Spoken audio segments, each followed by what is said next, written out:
ဆိုတော့အားလုံးပဲမင်္ဂလာပါကျွန်တော်တို့မတွေ့တာလည်းတော်တော်လေးကြာသွားပြီပေါ့နော်ဒီ YouTube video လည်းကျွန်တော်မလုပ်ဖြစ်တာတော်တော်ကြာသွားပြီဆိုတော့ဒီနေ့မှာကျွန်တော်မနေ့ကပေါ့နော်ဒီနေ့ရဲ့မနေ့ကကျွန်တော် trade ခဲ့တဲ့ anti setup ကိုကျွန်တော်ဘယ်လိုမျိုးစဉ်းစားပြီးတော့ analysis လုပ်ပြီးတော့ entry ဝင်ခဲ့တာလဲဆိုတော့ကျွန်တော်ပြန်ပြီးတော့အသေးစိတ်ကစပြောပြပေးပါပေါ့နော်အဲ့ဒါအပြင်မှာလဲဆိုတော့ကျွန်တော် trade market မှာပေါ့ trade market မနေ့ကကျွန်တော်ပုတ်ထူနေပေါ့နော်ပုတ်ထူနေမှာကျွန်တော် entry နှစ်ချောင်းဝင်ခဲ့တယ်ပထမ entry ကတော့ကျွန်တော် basic structure နဲ့ပဲကျွန်တော်ဝင်ခဲ့တယ်ကျွန်တော်ရဲ့ risk and reward အရာဆိုတော့7 long ထွက်ခဲ့တယ်ဒုတိယ entry ကလည်း7 long ထွက်ခဲ့တယ်ဒီနှစ်ကြောင်းတဲ့ကျွန်တော်ဒီတစ်ပတ်အတွက်တော်တော်လေးကို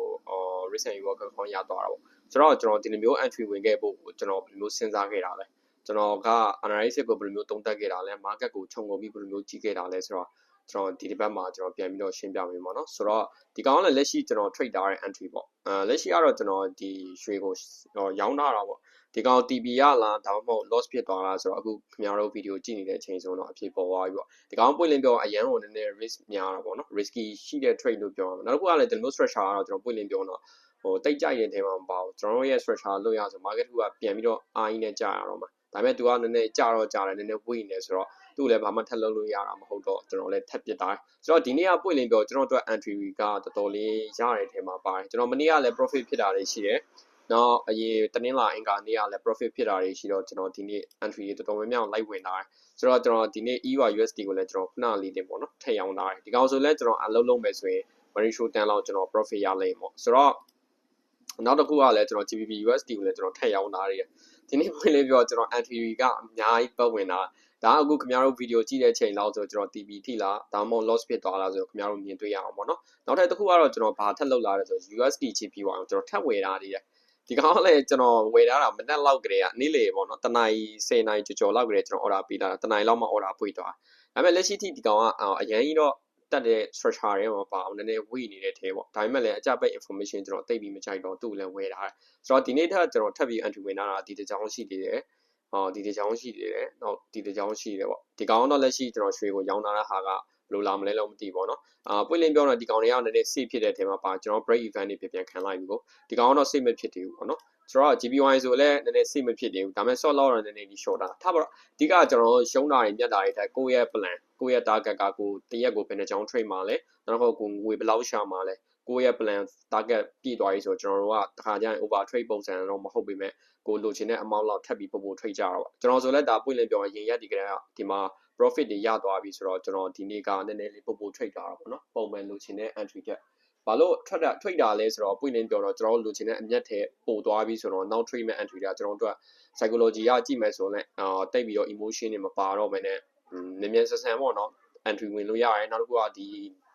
ပြာမများနေတော့ပေါ့ထားပါတော့ဆိုတော့ဒီ entry ကိုကျွန်တော်ဘယ်လိုစဉ်းစားခဲ့ပြီးတော့ entry ဝင်ခဲ့တာလဲကျွန်တော်နှစ်ကြောင်းပေါင်းဆိုပွင့်လင်းပြောတော့ကျွန်တော် 40R လောက်ရခဲ့ပေါ့နော် 7R ဆိုတော့ကျွန်တော်ဘယ်လိုမျိုး analysis လုပ်ပြီးတော့သုံးသပ်ခဲ့တယ်ဆိုတော့ကျွန်တော်ပြန်ပြီးတော့ trade weekend လုပ်ပေးမယ်ဆိုတော့ကျွန်တော်အားလုံးပြန်ဖြတ်လိုက်အများနဲ့ကျွန်တော်သိရမှာ market ကိုစပြီးကြည့်ရအောင် higher time frame ဆိုတဲ့ movement ဘာလို့လဲဆိုတော့ကျွန်တော် higher time frame ဆိုတဲ့ movement ကိုကျွန်တော်နားမလည်တော့ဘူးဆိုရင်နောက်ဖြစ်လာမယ့် market lower time frame ရောက်ခါကျရင်ကိုကဘာလုပ်နေမှမသိဘူးဘယ်နေရာရောက်နေမှမသိဘူးဆိုတော့ကိုကဝယ်ရမှာလားရောင်းရမှာလားဆုံးဖြတ်ချက်ချခါကျရင်ဆုံးရှုံးမှုရခိုင်နှုန်းအများကြီးဒါကကျွန်တော်ဗီဒီယိုတိုင်းမှာကျွန်တော်အမြဲပြောနေတဲ့ကိစ္စဒါပေမဲ့တယောက်နဲ့တယောက်သုံးသက်တဲ့ analysis တွေမတူတော့ကွဲပြားမှုတွေရှိတော့ပေါ့ထားပါတော့ဒါဆိုကျွန်တော်တို့စပြီးတော့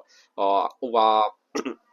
အမြင့်ဆုံးဈေးဖြစ်တဲ့ကျွန်တော်တို့ higher time frame ဈေးကိုပြန်ကြည့်လိုက်ဆိုတော့ပွင့်လင်းပြောတော့ရွှေကတော့တည်တဲ့အတိုင်းအရင်လာတွေကဒီမှာသူက structure ပြီးသွားပြီးတော့လက်ရှိကတော့အသက်ဘက်သွားနေတဲ့ structure တွေရောက်နေတာပေါ့နော်တနည်းအားဖြင့်ပြောတော့အမြင့်ဆုံးဈေး overbought ဆိုရယ်ဝယ်လို့ကအရင်များတဲ့ဈေးဆိုတော့လက်ရှိ time frame မှာကျွန်တော်စပြီးကြည့်မယ်ဆို daily ရဲ့နီးစပ်ဆုံးကြည့်မယ်ဆို market ဒီမှာ higher high ဆိုတဲ့ level တခု market ကစ prayer ဖောက်ထားတဲ့ user set တခုရှိတယ်ဆိုတော့ market က higher high နဲ့ higher low ဆိုတော့ဒီကောင်နီးစပ်ဆုံး support level ဆိုတော့ market ကမနေ့ကရောက်ခဲ့တဲ့ structure မှာကျွန်တော်ပြန်ကြည့်မယ်ဆိုရင်ဒီကောင် daily ရဲ့နီးစပ်ဆုံး support ဆိုရင် higher high ဆိုတဲ့ movement တခုဆိုတော့ကျွန်တော်တို့အမြဲတွေးကြတဲ့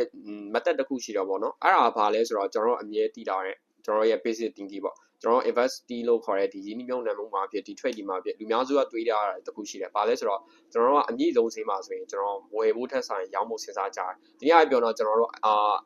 အနေမှာဝယ်အမြင့်မှာညောင်းဆိုတဲ့ logic တစ်ခုရှိတာပေါ့အဲ့မျိုးသဘောတရားပဲကျွန်တော်တို့ရောက်နေတဲ့နေရာ higher time frame movement ကိုနားလည်သွားပြီဆိုမှကျွန်တော်ရောက်နေတဲ့နေရာဘယ်နေရာလဲဒါဆိုကျွန်တော် market ကိုဘာလုပ်ရင်ပို့ပြီးတော့ safe ဖြစ်တာလဲကျွန်တော်ဝယ်တစ်တာလားရောင်းတစ်တာလားဆိုပြီးတော့ higher time frame movement ကိုကြည့်လိုက်ပြီးဆိုရင်တော့ကိုယ့်အတွက်ဆုံးဖြတ်ချက်ချခါကြရင်ပို့ပြီးတော့လွယ်ကူသွားအောင်ပေါ့ဆိုတော့ index ကကျွန်တော်ကြည့်သွားတာမနေ့ကပေါ့နော်မနေ့ကကျွန်တော်ကြည့်တဲ့ချိန်မှာ daily ကသူရောက်နေတဲ့နေရာ higher high ဆိုတဲ့အမြင့်ဆုံးစီဆိုတော့ကျွန်တော် basic မှာပဲ logic ရရှိမယ်ဆိုရင် higher high ဆိုတဲ့အမြင့်ဆုံးစီဆို sorry ဒီကောင် daily resistance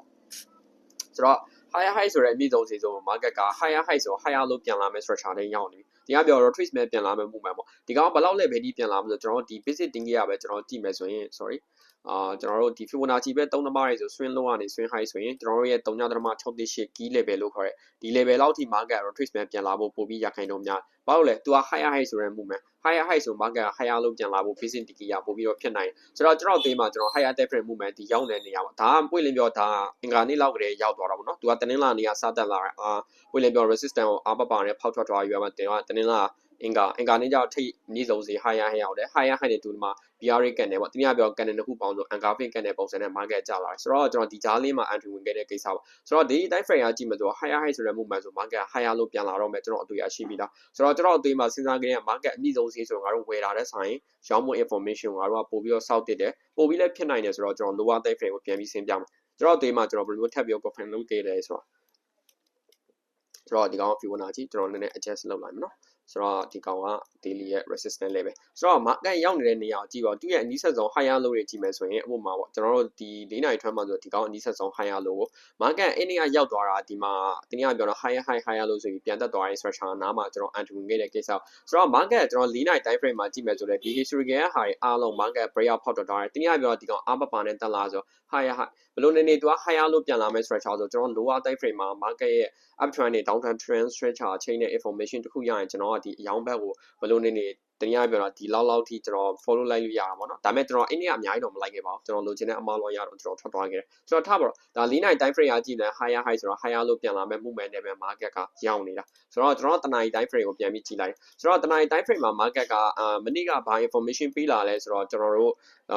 minor trend အနေနဲ့ပဲပြန်ကြည့်မယ်ဆို market higher high higher low ဆိုပြီး higher low level တခုကိုအနည်းဆက်ဆုံး market က breakout ဖောက်ထွက်ထားတဲ့ user ချက်ဒါပေမဲ့ तू က major trend နဲ့ကြည့်မယ်ဆိုဒီကောင် higher high ဆိုတော့ဒီကောင် major support ကဒီကောင်ဆိုတော့ဒီကောင် breakout ဖောက်လို့ရှိရင် market ကဟိုအကြက်ဘက်သွားမဲ့ information ကမရှိသေးဘူးပေါ့နော်ဆိုတော့ကျွန်တော်ဒီမှာ major ဆိုရင်တော့ဒီကောင်တနာရီရဲ့ resistance ဒီကောင်တနာရီရဲ့ support ဆိုတော့ market ရောက်နေတာ resistance နဲ့ support ချာမှာ market higher high ဆိုတော့ market higher low ပြန်လာဒါပေမဲ့ तू က higher high higher low ကနေဒီမှာ higher low ပြန်လာတော့ပြီးတော့မှ तू ကဒီနေ့ကပြောတော့ lower high ပုံစံနဲ့ပြန်ကျသွားတော့ကျွန်တော် entry ဝင်ခဲ့တဲ့ကိစ္စကလည်းဒီမှာဝင်ခဲ့တာဘာလို့ကျွန်တော်ဝင်ခဲ့တာလဲဆိုရှင်းလေးပဲကျွန်တော်ခုနက daily time frame ကပြန်ကြည့်တော့ daily က retrace မဲ့ပြန်လာမဲ့နေရာရောက်နေပြီတနည်းအားပြောတာဒီ Fibonacci market ကပြန်ပြော retrace မဲ့ပြန်လာနိုင်တယ်ဒါဆိုကျွန်တော်တို့က lower time frame မှာ market ကအကြက်ဘက်သွားမဲ့ information ရောက်ရင်ကျွန်တော်ရောင်းတာကပို့ပြီးတော့တစ်တော်လိမ့်မယ်တနည်းအားပြောတော့ကျွန်တော်တို့အမြင့်စီမှာဝယ်ရတဲ့ဆိုင်အမြင့်စီမှာရောင်းတာကျွန်တော်တို့ပို့ပြီးတော့ထိရောက်သွားလိမ့်မယ်ပေါ့နော်ဆိုတော့ထားပါတော့ကျွန်တော်ရောင်းတဲ့နေရာကြည့်တော့ market က higher high higher low နဲ့ market lower high ပေါ့ဘာလို့ lower high လဲဆိုဒီကောင် breakout မဖောက်တော့မယ် lower high ဒါကိုကျွန်တော်ရှင်းလင်းသိအောင်ကျွန်တော်15မိနစ်လောက်မပြပေးမယ်ဘာလို့ဆိုနည်းနည်းလေ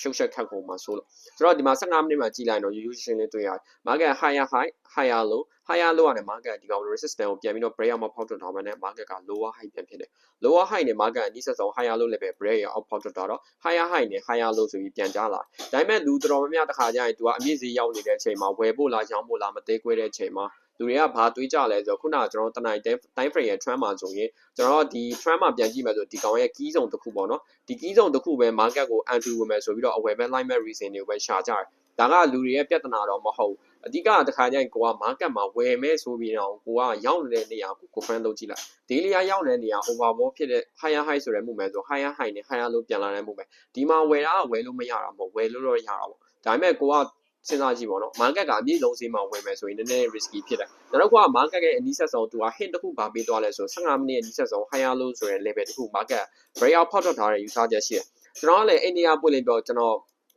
anti winner တော့နည်းနည်းစဝေးဆိုတာဖြစ်တာပေါ့ဘာလို့လဲဆိုတော့များတော့အဖြစ်ကျွန်တော်တို့ဒီ higher high နဲ့ higher low ဆိုဒီ key zone market breakout ဖောက်ထွက်သွားမှာ market ကိုအကြဘက်ဆိုပြီးတော့တွေးရမယ့် logic ကပို့ပြီးတော့ခိုင်မာတာပေါ့ဘာလို့ဆိုဒီမှာ zone တစ်ခုရှိတယ်ဒီမှာလည်း zone တစ်ခုရှိတယ်ဆိုတော့ဘယ်လိုနေ market အတက်ဘက်မှာရှိတယ်ဒါပေမဲ့ကျွန်တော်တို့ယူဆလိုက်တာ daily ရဲ့ higher high ဆိုတဲ့ movement ဆို daily က higher high ပြီးတော့ higher low ပြန်လာတာပို့ပြီးတော့ ဖြစ်နိုင်တာဖြစ်တဲ့ကျွန်တော်သူ့ကို main အနေနဲ့ဒီကောင်ကို breakout ဖောက်တက်တာတော့ကျွန်တော်ယူလိုက်တော့ market lower low lower high ဆိုဒါလက်ရှိ lower low ဆို market ပြန်တက်လာတယ် lower high ဆိုတော့ကျွန်တော်ယူဆချက်ရှိလာတယ်ဆိုတော့ market lower high ဆိုတဲ့ယူဆချက်ဆို market ကကျွန်တော် basic thinking ရပဲပြန်တွေ့ဆိုဘယ်လောက် level ထိပြန်တက်နိုင်လဲ market major support level တခု breakout ဖောက်တက်တာတယ် lower low ဆို market lower high ကကျွန်တော်အမြဲတမ်းသိကြရပထမအောင်ဆုံးတက်ကြဖြစ်တဲ့ key ဆုံးလောက်ထိပြန်တက်နိုင်တယ်ဆိုတော့ပထမအောင်ဆုံးတက်ကြဖြစ်တဲ့ဆုံးကိုဒီ transfer ချာမှာကြည့်မယ်ဆိုရင်တော့ဒီဆုံးပေါ့ဆိုတော့အဲ့ဒီဆုံးမှာကျွန်တော်ဘာလုပ်လိုက်လဲဆိုရောင်းဖို့စဉ်းစားလိုက်တယ်ဆိုတော့ကျွန်တော် line ချက်နဲ့ကြည့်လိုက်တယ်ပေါ့နော်ပို့ပြီးတော့ရှင်းရှင်းလင်းလင်းသိအောင်ဆိုတော့ဒီဆုံးလေးကိုကျွန်တော် confirm လုပ်လိုက်တယ်ဆိုတော့ကျွန်တော် India ဘာလုပ်လိုက်လဲဆိုတော့ဒီဆုံးမှာကျွန်တော်ရောင်းခဲ့တယ်ဒီရောင်းခဲ့တဲ့ဟာတော့ပွင့်လင်းပြောကျွန်တော်တယောက်တည်းတော့ရောင်းခဲ့တာမဟုတ်ကျွန်တော်ဒီ group ထဲမှာရှိတဲ့ membership ပေါ့နော်ပွင့်လင်းပြောတော့ကျွန်တော် class က membership တွေလူအားလုံးလဲတော်တော်များများလူတွေလည်းဒီ trade entry ကိုသိခဲ့ကြတာပေါ့ဝင်ခဲ့တဲ့လူတွေလည်းရှိပေါ့နော်ထားပါတော့ကျွန်တော်ဒီမှာရောင်းခဲ့တယ်ကျွန်တော် short တော့ဘယ်လောက်ပဲထားတော့လဲဆိုကျွန်တော်အများကြီးတော့မထားတော့ကျွန်တော်ဒီကောင်ရဲ့အလွတ်လေးပေါ့နော်နည်းနည်းအလွတ်လေးမှာပဲကျွန်တော် short တော့ထားလိုက်ဟုတ်ပြီကျွန်တော် short တော့ထားပြီးဆိုကျွန်တော် market ဘယ်လောက်ထိ follow line ကျွန်တော် plan ရတနည်းအားဖြင့်တော့ကျွန်တော်ရဲ့ market structure တဘောတရားရောက်ဆို market အတက်ဘက်မှာပဲရှိနေတော့ကျွန်တော်အများကြီးပေါ့နော်ဒီ support လောက်ထိလိုက်မယ်ဆိုပြီးတည်ယူဆလို့မရအောင်ဒါပေမဲ့မင်းညကတော့အများကြီးကျသွားတာပေါ့ဒါပေမဲ့ကျွန်တော်အသိမှာအလုံးစုံလိုက်မယ်ဆိုဒီကောင်ပြန်ကျသွားနိုင်တာဒီ body ကပိတ်လောက်ပဲကျွန်တော်လိုက်မယ်ဆိုပြီးတော့ကျွန်တော်တွေးခဲ့တာ sorry ကျွန်တော် short လောက်ကနည်းနည်းလေးများမယ်ထင်တယ်ကျွန်တော် 1/7 လောက်ပဲရမှာနော်ဆိုတော့ကျွန်တော်ဒီ body အပိတ်လောက်ပဲလိုက်မယ်ဆိုတော့ကျွန်တော်ဒီလောက်ပဲလိုက်မယ်ဆိုပြီးကျွန်တော်စဉ်းစားခဲ့တယ်ဆိုတော့ market တစ်ခုကိုကျွန်တော်ဒီ body အပိတ်လောက်ပဲတွေးခဲ့တာပေါ့ဘာလို့လဲဆိုတော့ market ကအနည်းဆုံးဒီ support တိုင်း prayer ဖောက်တော့ဆို market အကျဖို့ရခိုင်တော့များသွားတယ်ဒါပေမဲ့ကျွန်တော်အသေးမှာ market ကတနည်းအားပြောတော့တနင်္လာ trend မှာဆိုလဲ higher high higher low နဲ့ higher high ဆိုကြီးဆုံးမှာ reject ဖြစ်နေဆိုတော့ငါတို့အများကြီးလိုက်တာအထက်ကိုစစ်ဖြစ်မဲ့ပမာဏလောက်ပဲလိုက်တာကကိုအတွက်ပို့ပြီးတော့တေးကြတာပေါ့နော်ပို့ပြီးခိုင်မာတာဖြစ်တဲ့ကျွန်တော်ဒီလောက်ပဲလိုက်ခဲ့တယ်ဆိုတော့ကျွန်တော်ဒီကောင်တနင်္လာရဲ့ support ကျွန်တော်ပြန်ပြီးတော့ထားရပြီနော်ဆိုတော့အဲ့မှာ market ကဒီမှာကျလာ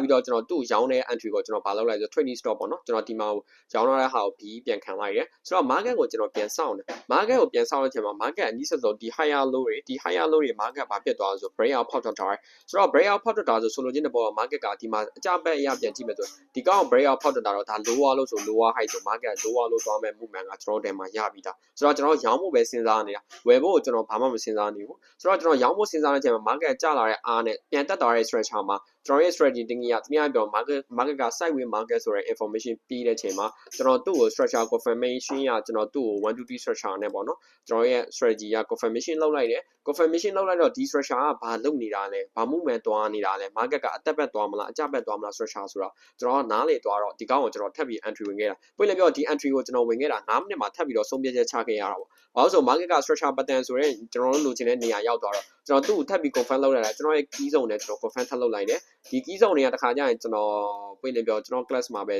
ဲပြောပြတဲ့ key zone တော့တော်တော်များများလူတွေကတခါကျရင် FEG level တွေ order block level တွေဒါမှမဟုတ်လည်း liquidity suite တဲ့ပုံစံတွေနဲ့တုံးကြတယ်ကျွန်တော်ကြောင့်အဲ့ဒါတွေမတုံးဘူးကျွန်တော် SMC မတုံးဘူး ICD မတုံးဘူးကျွန်တော် pure operation လို့ခေါ်တဲ့ market ကို indicator တွေလုံးဝမတုံးဘူး market ကိုရိုးရိုးရှင်းရှင်းလေးကျွန်တော်တို့တုံးနေကြ strategy ရ confirmation တွေနဲ့ပဲကျွန်တော် trade တာပေါ့ဆိုတော့ထားပါတော့ market ဒီ information ကျွန်တော်ရတော့ကျွန်တော်ဘယ်လိုနေဒီတရားတစ်ချက်မှာရောင်းဖို့ information ကကျွန်တော်ရပြီလားဘာလို့ဆိုကျွန်တော်ရောင်းခဲ့တာလဲဒီလောက်ထိလိုက်မယ်ဆိုတော့ကျွန်တော်ရဲ့ reason ကရပြီလားဆိုတော့ market ကတနည်းအားဖြင့် lower high တွေ lower low သွားမယ်မှုမှန်နေရောင်းတယ်ဆိုတော့ကျွန်တော်ထပ်ရောင်းလို့ရတယ်ထပ်ရောင်းလို့ရတော့ကျွန်တော်ရဲ့ strategy တင်ကြီးရ market ကျလာတဲ့ information နဲ့ပြန်တက်သွားတဲ့ structure မှာကျွန်တော် confirmation လုပ်လိုက်တယ် confirmation လုပ်ပြီးတော့ market ဒီမှာ reject ဖြစ်ပြီးတော့ပြန်ကျလာတဲ့ candle အပြီးမှာကျွန်တော်သူ့ဒီတိုင်းလေးကျွန်တော်ရောင်းခဲ့လိုက်ဘာလို့ရောင်းခဲ့လိုက်ဆိုတော့အဓိကဒီပြောနေတဲ့ structure ရယ် history ကပြောနေတဲ့ market lower high ပြီးတော့ lower low ပြန်ကျမဲ့ structure ဒါကရိုးရိုးလေးပဲကျွန်တော် basic ရပဲအမြဲတွေးရမှာကျွန်တော်က basic ရတွေးတက်သွားပြီးဆိုတော့ကျွန်တော် market ရောက်သွားရင်ရိုးရိုးရှင်းလေးနဲ့ entry တက်ဝင်တက်လာအောင်ပေါ့ဟိုအများကြီးဒါများနေစရာလည်းမလိုအဓိကတော့ကျွန်တော်ခုနကပြောခဲ့တဲ့ higher time frame movement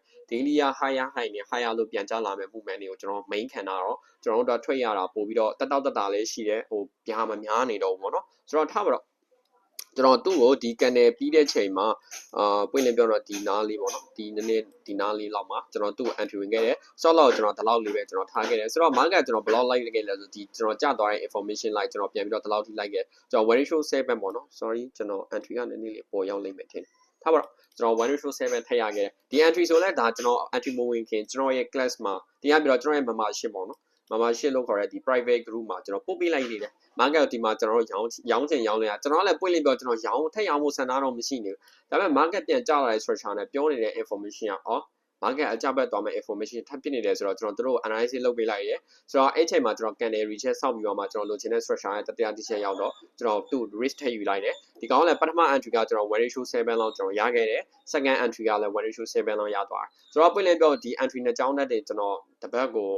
ပေါ့နော်ဒီတပတ်အတွက်ကျွန်တော် 40R လောက်ရသွားတယ်ဒါပေမဲ့အမြဲတမ်းမှတ်ထားရမှာကျွန်တော်တခါကြရင်ဒီ trade ဒီမှာ win ဖြစ်သွားတဲ့အခါမျိုးလေးရှိမယ် lose ဖြစ်သွားတဲ့အခါမျိုးလေးရှိမယ်ဒါပေမဲ့ကိုက win ဖြစ်သွားရင်တော့ကိုကဘာကြောင့်ပြတ်သွားရလဲကိုရဲ့ trade setup ကဘာ confirmation ရောက်လို့ market တစ်ခုကအလုံးလုံးသွားရလဲအဲ့ဒီ confirmation ကိုလည်းကိုကတေချာလေးမြင်နိုင်အောင် train ပါနောက်တစ်ခုကိုက loss ဖြစ်သွားရင်ဆုံးရှုံးသွားရဲဆိုရင်ကို strategy ကအခွင့်အရေးမပေးသွားလား market ပြောနေတဲ့ information ကိုကနားမလည်သွားတာလားဒါမှမဟုတ်ကိုယ့်ရဲ့အတွေးကိုက over thinking လို့ခေါ်တယ်ကျွန်တော်အရင်တွေးလိုက်ပြီးတော့ဥပမာအကြဆိုအကြပဲတွေးမယ်အသက်ဆိုအသက်ပဲတွေးမယ်ဆိုပြီးကိုစဉ်းစားမိလိုက်တာလားအဲ့လိုပြန်စဉ်းစားကြည့်လိုက်အဲ့ဒါဆိုခင်ဗျားတို့ရဲ့ analysis တွေခင်ဗျားတို့သုံးသပ်တဲ့ပုံတွေကအနေဒါတစ်ခုထိပို့ပြီးတော့ထိရောက်လာနိုင်မယ်လို့ကျွန်တော်ထင်တယ်ဘာလို့လဲဆိုတော့ကျွန်တော်ကိုယ်တိုင်လည်းအဲ့လိုကြုံပြတ်ခဲ့ရအောင်ကျွန်တော်အရင်ကဆိုတခါကျရင် market ကိုတက်သွားတယ်ကျသွားတဲ့အချိန်မှာကျွန်တော်ဝယ်လိုက်တယ်ရောင်းလိုက်တယ် loss ဖြစ်သွားရင်ကျွန်တော်ဒီ entry တွေကိုဒီတိုင်းပဲပြစ်ထားလိုက်တယ်ဒါပေမဲ့နောက်ပိုင်းကျွန်တော်ကြုံတွေ့တဲ့အခါမှာကျွန်တော်ဆုံးရှုံးသွားတဲ့အခါတွေတော့ကျွန်တော်ပြင်ပြီးတော့ land လောက်ရတယ်တင်ယူရတယ်ဆိုတော့ငါတို့ဘာမှားသွားလဲငါတို့မှားသွားတဲ့အရာကိုငါတို့ဘယ်လိုမျိုးပြန်ပြီးသုံးသပ်တင်တာလဲဒါဆိုနောက်တစ်ချိန်ငါတို့မမှားအောင်ငါတို့ analysis ကိုဘယ်လိုမျိုးပြန်လုပ်တင်တာလဲအဲ့လိုမျိုးကျွန်တော်စဉ်းစားတက်တာပေါ့ sorry စဉ်းစားတက်တာပြီးဆိုရင်တော့ကျွန်တော်တို့က နောက် treatment entry ကပို့ပြီးတော့စိတ်ဖြစ်လာမယ်ပို့ပြီးတော့လည်းတိကျလာမယ်ပို့ပြီးတော့လည်းခိုင်မာလာမယ်အဲဆိုခင်ဗျားတို့နောက်ထပ် treatment entry ကပြာမများတော့ဗျာတိတယ်မလားရောင်းတဲ့အချိန်ရောက်ရင်တော့ကျွန်တော်ရောင်းရင်းလာမယ်ဝယ်တဲ့အချိန်ရောက်ရင်ဝယ်ရင်းလာမယ်အဓိကကျွန်တော် market တွေရောက်ရင်ဝယ်တယ်ရောင်းတဲ့ခါကျရင်ခင်ဗျားတို့ဘာလုပ်ရမလဲကိုယ့်ကိုမေးကုန်မေးလိုက်ခင်ဗျားတို့ဘာကြောင့်ဝယ်တာလဲဘာကြောင့်ရောင်းတာလဲကိုယ့်ကိုရောင်းချင်လို့ရောင်းတာလားကိုယ့်ကိုဝယ်ချင်လို့ဝယ်တာအဲဆိုခင်ဗျားတို့မှားနေပြီအဲ့လိုမဟုတ်ဘဲနဲ့ strategy တစ်ခုတနည်းအားဖြင့်ကိုသုံးပြီးတဲ့ niche တစ်ခုရ market information ပေးနေလို့ market ကကြမယ်တက်မယ်ထင်လို့ရောင်းတယ်ဆိုရင်တော့အဲ့ဒ